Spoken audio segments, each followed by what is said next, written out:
Hey everyone, welcome back to our channel Tech Quest. I'm back with a new video. In this video, I'm going to be showing you the steps on how you can know who viewed your profile on your Telegram application. So I'm going to be showing you the steps on how you can do it. Make sure to watch this video till the end and follow the instructions guide. So first thing, before getting started, make sure to update your application.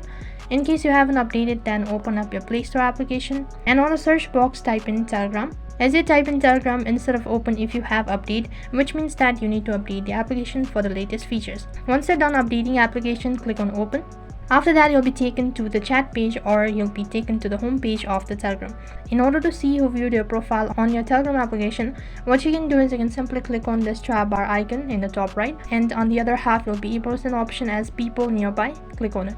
So in order to see this, you need to allow the access, and after that you'll be taken to this kind of interface where you'll be able to see a list of contacts who has actually viewed your profile on Telegram. So in that way you can know who viewed your profile on Telegram. That is all for this video. I hope the video was helpful. Make sure to like, share and subscribe to our channel, and also make sure to comment down below. Thank you for watching.